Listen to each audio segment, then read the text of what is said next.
Сәлем достар, қалдарыңыз қалай? Бүгін біз сабағымызда present simple шағын өтетін боламыз. Ақырындап бастаймыз сол шақты. Және де бірнеше керек болатын етістіктерді өтетін боламыз. Сонымен бастайық. A bad hair day дейді. Бүгін біз шаштаразға баратын боламыз. Ағылшын тіліндегі диалог өте керекті, пайдалы болады сіздерге. Ал біріншісін көрейік. Қазір мынау диалогты тыңдайық. Бізде суреттер берілген A, B, C, D. Осы суреттерді рет-ретімен біз нумеровать етіп шығуымыз керек, нөмірлеп шығуымыз керек. Қайсысы бірінші, екінші, үшінші, төртінші. Ал қазір басам, мұқият тыңдаңыздар, нөмірлеңіздер. 2.39 Hello. Is this your first time here? Yes, it is. Do you live near here? No, I don't. I live downtown. Oh, nice. So, do you want long hair? Short hair? I don't know. Something different. Do you want a coffee? No, thanks. I don't drink coffee. Do you want a magazine? Yes, please. Oh, look. Angelina Jolie's children. Do you have children? Yes, I do. I have 2 boys, How old are they? 8 and 10.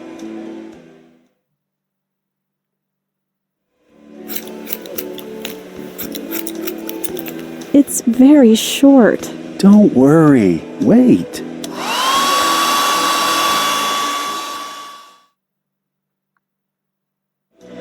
Okay. Do you like it?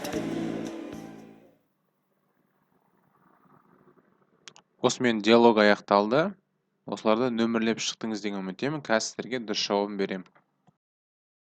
Сонымен осындай рет болады екен. Біріншісінде мына сурет B, екіншісінде A, үшіншісінде D, журнал беріп жатыр. Төртіншісінде шашын қиып жатыр. Бесіншісінде ең соңғы результат. Енді мына диалогқа көз жүгіртейік. Мінекей диалог берілген. Hair stylist, customer. Hair дегеніміз шаш деген мағына. Stylist дегеніміз hair stylist дегеніміз барлығы шаштараз деген мағынаны білдіреді. Customer дегеніміз ол клиент деген мағына. Осы екеуінің диалогы. Қазір мына диалогты оқуымыз керекте. Сөздерді, астындағы берілген сөздерді бос орындарға қойып шығуымыз керек. Сіздерде осы бет бар. Қазір паузаға қойып, осы тапсырманы орындаңыз. Ал мен қазір сіздерге дұрыс жауабын беретін боламын. Дұрыс жауап осылай болады екен. Екіншісінде downtown. Қазір мына диалогты мен сіздерге бір рет оқып, түсіндіре кетейін. Hello, is this your first time here? Сәлем, бұл сенің осы жерде бірінші рет келіп тұрсың ба дейді. Yes, it is. Yeah, бірінші рет. Do you live near here? Near here дегеніміз жақын жерде тұрасың ба деген сөз. Осы жерге жақын жерде тұрасың ба? Live. Do you live? No, I don't. Жоқ. I live downtown. Downtown дегеніміз қаланың орталығы. Oh, nice. Жақсы екен. So, do you want a long hair? Do you want long hair? Short hair? Сонымен сізге ұзын шаш керек па, әлде қысқа шаш керек па? I don't know. Мен білмеймін. Something different. Әйтеуір бірдеңе бір өзгеше болса болды дейді. Do you want a coffee? Сізге кофе керек па? Кофе ішкіңіз келеді ме? No, thanks. Жоқ, рахмет. I don't drink coffee. Мен кофе ішпеймін. Do you want a magazine? Сізге журнал қалайсыз ба сіз? Yes, please. Болады ма өтініш? Oh, look, Angelina Jolie's children. Қарашы дейді. Анджелина Джолидің балалары дейді. Сосын шаштараз сұрайды. Do you have children? Сізде балаларыңыз бар ма? Yes, I do. Бар. I have 2 boys. Менде 2 бала бар. 2 ұлым бар. How old are they? Олар жастары нешеде? 8 and 10. 8-де және 10-да. Клиент айтады, it's very short дейді мына жерінде. Яғни өте қысқа кесіп отырсыз ғой дейді. Don't worry, wait. Уайымдамаңыз, қазір күтіңіз дейді. Okay, do you like it? Соңында сұрап жатыр. Сонымен сізге ұнады ма деп. Ал қазір тағы да бір рет дұрыс жауаптармен бір рет тыңдап шығайық. 2.39. Hello. Is this your first time here? Yes, it is. Do you live near here? No, I don't. I live downtown. Oh, nice. So, do you want long hair? Short hair? I don't know. Something different. Do you want a coffee? No, thanks. I don't drink coffee. Do you want a magazine? Yes, please. Oh, look. Angelina Jolie's children. Do you have children? Yes, I do. I have 2 boys, How old are they? 8 and 10.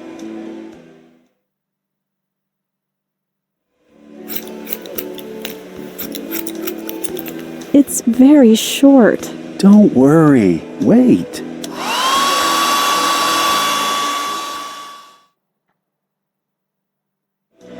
Okay. Do you like it? Енді клиенттің соңғы несін көрейік, реакциясын. Мінекей, осындай қылдырып шашын қиып берді. Do you like her new haircut? Сізге осының прическасы ұнайды ма, ұнамайды ма? Шаш үлгісі. Маған жауап беріңіз. Yes, I do, немесе no, I don't. Я маған ұнайды, no, I don't, маған ұнамайды. Комментарийға жаза кетіңіздер. Енді келесі тапсырма, listen and complete the last line of the dialogue. Қазір тыңдаңыз да диалогтың ең соңғы бөлігін толықтырыңыз дейді. Клиенттің жауабын естіп, мына жерге жазуымыз керек. 2.40. Okay. Do you like it? No, I don't. It's terrible. Жазып үлгерді деген ойдамын. Қазір мен сіздерге дұрыс жауабын беремін. No, I don't. It's terrible дейді. Жоқ, маған ұнаған жоқ дейді. Ол өте ужасно дейді. Ұнамаған екен сонымен. Грамматикаға көшейік. Бағана айтып кеткем. Simple present, яғни present simple шағын өтетін боламыз деп. Ол жай осы шақ. Оның ішінде I мен you'ға ғана өтеміз бүгінгі сабақта. Диалогты қайтадан оқып, мына do немесе don't дегендерді қойып шығуымыз керек. Ал сіздерге қазір уақыт берем, қойыңыздар, мен қазір жауабын берейін. Сонымен дұрыс жауаптар осылай болады. Болымсыз сөйлем I live near here. Болымсыз сөйлем don't деген қосымша етістік қолданылады. I don't live near here. Мен бұл жақын жерде тұрмаймын. Do you live near here? Сіз жақын жерде тұрасыз ба? Yes, I do. Иә, мен тұрамын. No, I don't. Жоқ, мен тұрмаймын. Қысқаша жауаптар. Қазір грамматикаға көшейік. Мінекей, әдеттегідей қазір бір рет мысалдарды тыңдап, артынан қайталап шығайық, содан кейін ережелерді қарастыратын боламыз. Сонымен тыңдайық. 2.41. I live downtown. I don't live downtown. You live near here. You don't live near here. Do you live near here? Yes, I do. No, I don't. Иә, сонымен қостым, тыңдадыңыздар. Артынан қайталады деген үміттемін. Мына жерде енді сөйлемдерді қарап шығайық. Болымды сөйлем, болымсыз сөйлем, сұраулы сөйлем, соған қысқаша жауап, қысқаша болымды жауап, болымсыз жауап.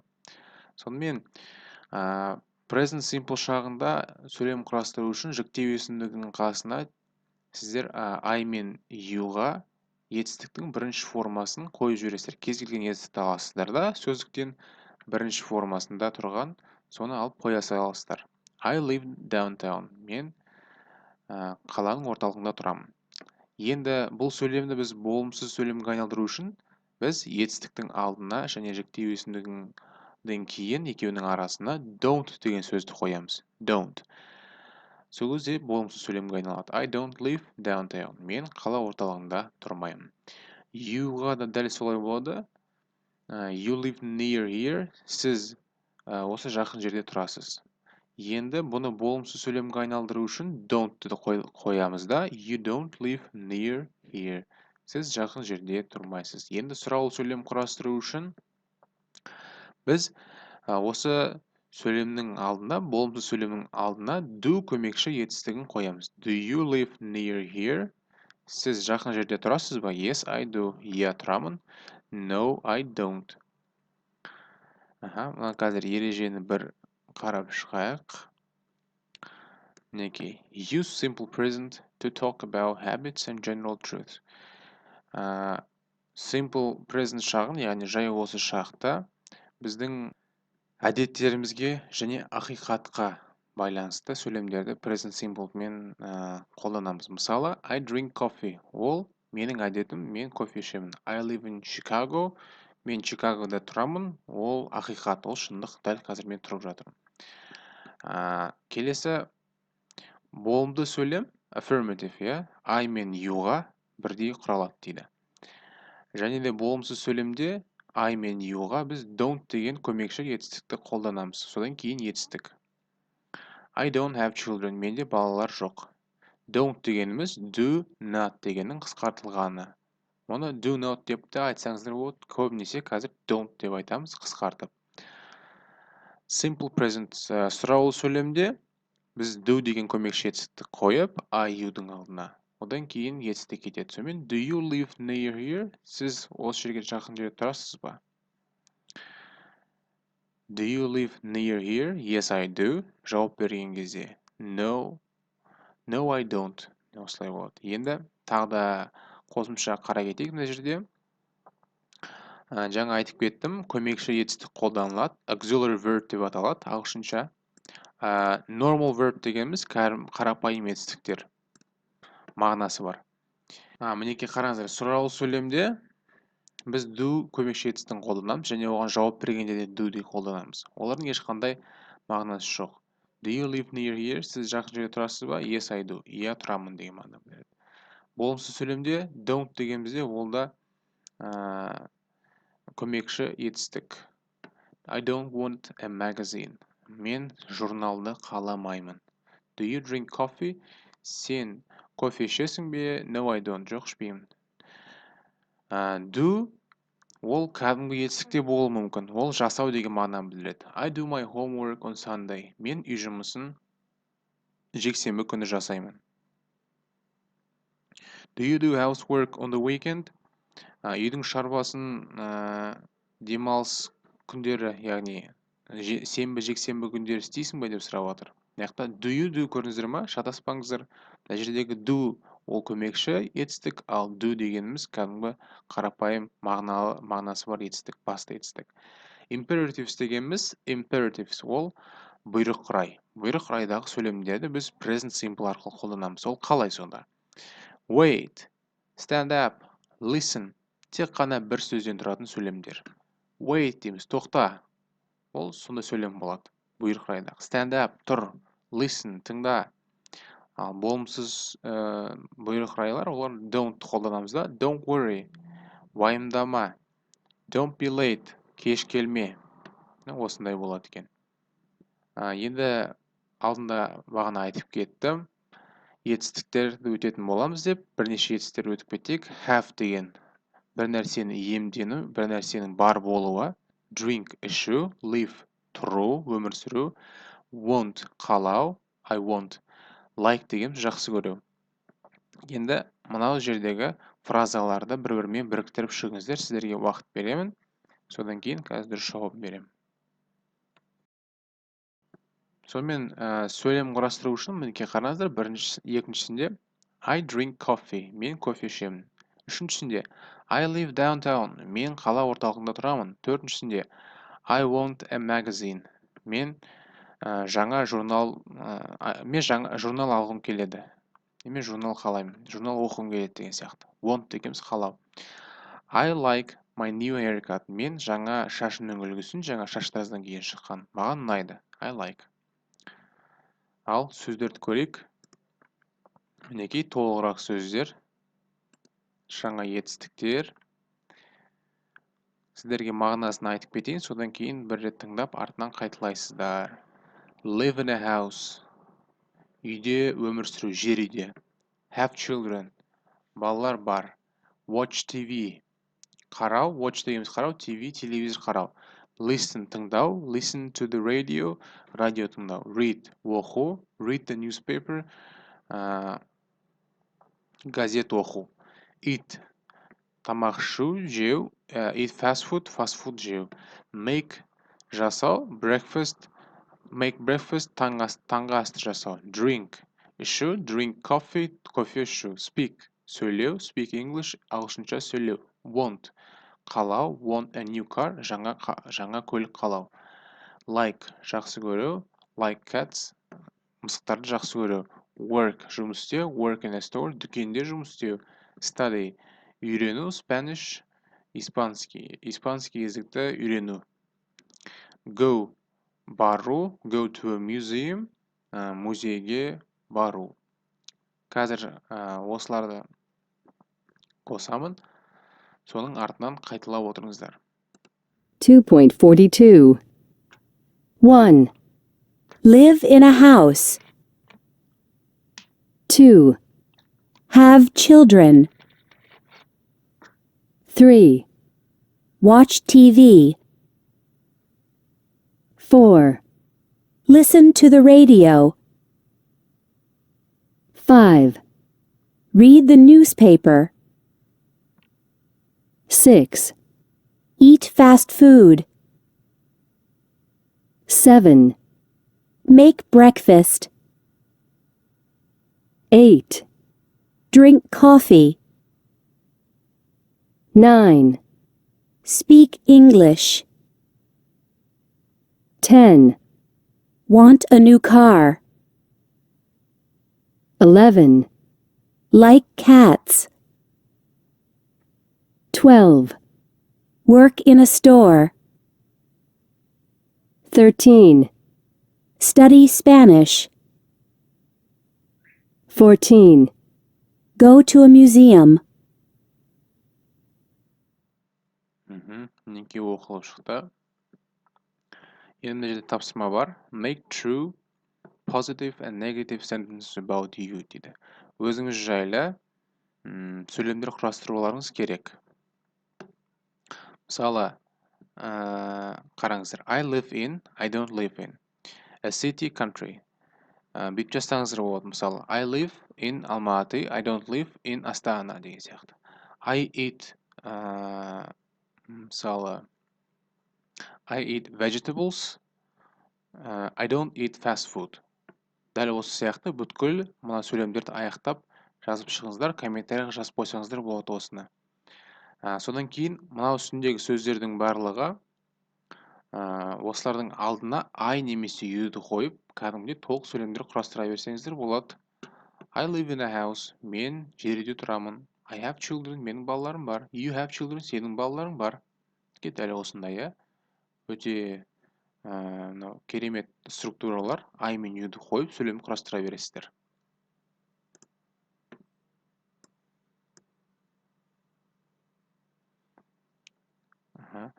Енді бізде тыңдалым бөліміне келдік. Қазір мына жерде ана әйел енді жаңағы шаштараздан шығып үйіне қайтып баратыр, таксиге отырып. Осының ең соңғы сәттегі эмоциясы қандай болды? Happy or sad? Happy дегеніміз бақытты, sad дегеніміз қайғылы.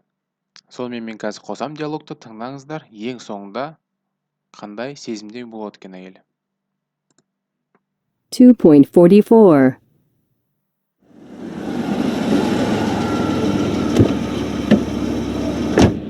Good morning. Hello.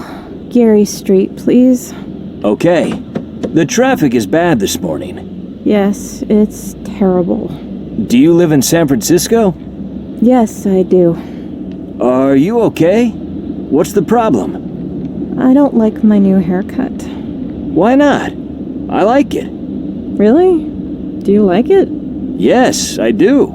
It's great. Thanks. Okay, we're on Geary Street now. Great. Please stop over there at Macy's. I want a new bag. Okay, that's $14.50. Here's $17.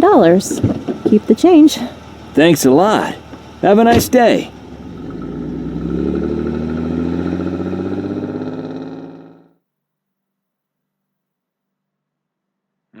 Сонымен диалог аяқталды. Егер де түсінбесеңіз, тағы да бір рет қосып тыңдасаңыз болады артқа айналдырып. Ал ең дұрыс жауабы соңында ол әйел бақытты болыпты. Бақытты дегенде позитивні. Өйткені таксист айтты, сіздің шаш үлгіңіз маған ұнайды деген кезде ана әйел қуанып қалды. Сөйтіп, жақсы сезіммен үйіне қайтты. Сонымен happy болады екен дұрыс жауап. Енді біз диалогты қайтадан тыңдаймыз да, мына жерде дұрыс жауаптарын белгілеп отыруымыз керек. Әр неде екі нұсқа берілген. Қазір қосам, белгілеп отырыңыздар. 2.44.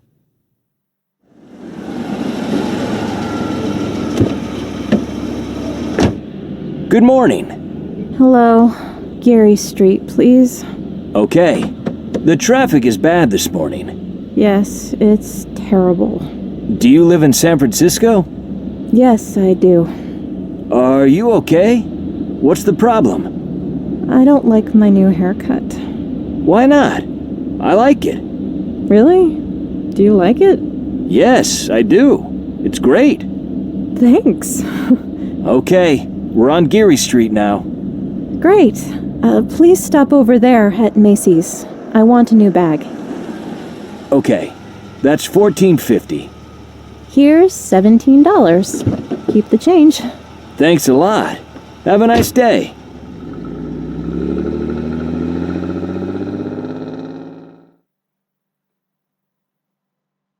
Сонымен дұрыс жауабын жазып үлгерді деген ойдамын. Қазір сіздерге мен жауаптарын айтайын. Сонымен дұрыс жауаптар осылай болды. Біріншісінде Geary Street please деп айтты, сол жаққа барамын деп. Екіншісінде таксист айтты traffic is bad. Яғни traffic is bad дегеніміз ол пробка деген сөз ғой. Көшеде пробка, машиналар көп. Do you live in San Francisco деп сұрады. Ана әйел айтты I don't like my new haircut. Менің жаңа шаш үлгім маған ұнамайды. Шынымен бе? Do you like it деп сұрап отыр ана әйел. Ана таксист айтты ғой маған ұнайды деп. I want a new bag. Мен жаңа сөмке сатып алғым келіп тұр. That's $14.50. Таксист айтты, ол жерге дейін $14.5. $14.50. Have a nice day. Күніңіз сәтті өтсін деген сияқты. Сөйтіп аяқтадық. Енді мына жерде төменде бізде так. Бір қарап жүрейік. Pronunciation, айтылу, дыбыстардың қалай айтылуы жайлы өтеміз. Бұл жерде 3 дыбыс берілген. Дыбыс, в және в. House, which, vase. Қазір осы сөздердің бәрі айтылатын болады, соның артын тыңдап қайталаңыздар. 2.45. House. How? Who? Hair. Here. Which? Where? What? Want? Work? Vase. V. Have. Live. Very. TV.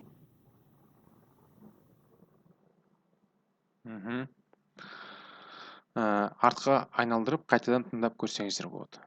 Енді мынау тапсырмада, 246-шы тапсырмада бізде ритмді қайталауымыз керек. Яғни шын өмірде адамдар бізде кітаптағы сияқты сөйлеспейді, дұрыс па? Олар екі сөздердің арасын қосып, біріктіріп, тез сөйлейді. Do you want a coffee? Yes, an espresso, please. Do you live in an apartment? Деген сияқты бір-біріне қосып тез сөйлейді. Қазір соның мысалдары оқылады, соның артынан міндетті түрде қайталап, еліктеп көріңіздер. 2.46. 1. Do you want a coffee? Yes, an espresso, please. 2. Do you live in an apartment? No, I don't. I live in a house. 3. Do you have a big family? Yes, I do. I have a sister and I have 3 brothers. Жаттығу үшін видеоны артқа қарай жіберіп, қайтадан тыңдап, қайталасаңыздар болады. Осы жерде бізде етістіктер берілген, соны бізге мына төмендегі бос орындарға қойып шығуымыз керек. Drink дегеніміз ішу, eat, жеу, тамақ ішу, have, бар болу, бірдеңені иемдену, like, жақсы көру, ұнату, listen, тыңдау, live, өмір сүру, read, оқу, speak, сөйлеу, want, қалау, watch, көру. Ал сіздер осыны орындаңыздар, мен дұрыс жауабын берейін. Мінекей етістіктерді мен қойып шықтым. Екіншісінде have brothers and sisters. I live near here. Мен жақын жерде тұрам. Немесе live in a house. Жерде тұрам. Have brothers and sisters. Менде ағалар мен әпкелерім бар. I have a cat or a dog. Былай айтсаңыз болады, менде мысық бар, ит бар. Watch CNN. Мен CNN қараймын жаңалықтарын. I watched MTV. MTV қараймын. Listen to top music, pop music. Яғни попсовый музыкалар тыңдаймын, яғни популярный музыкалар. Немесе listen to classical music. Мен классический музыка тыңдаймын. Read newspapers. Газеттер оқимын. Read magazines. Журналдар оқимын. Eat Italian food. Итальяндық тамақтар ішемін. Thai food. Тайский тамақ ішемін. Drink soda. Газировка ішемін. Drink coffee. Кофе ішемін. Speak Spanish. Испанский тілде сөйлеймін. Speak Arabic. Араб тілінде сөйлеймін. Want a new cell phone. Жаңа сотовый телефон қалаймын. Want a new bag. Жаңа сөмке қалаймын. Like Mondays. Мен дүйсенбі күндерді жақсы көрем. Like your English class. Сенің ағылшын тілі сабақтарын жақсы көрем. Комментарийға жазып кетіңіздер. Мына жерден қараңыздар. Енді I, you-ды қойып, сөйлем құрастыра берсеңіздер болады.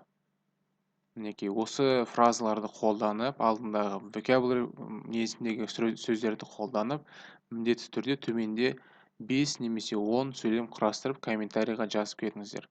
Сонымен достар, бүгінгі сабақ бізде аяқталды. Келесі сабақта кездескенше сау болыңдар.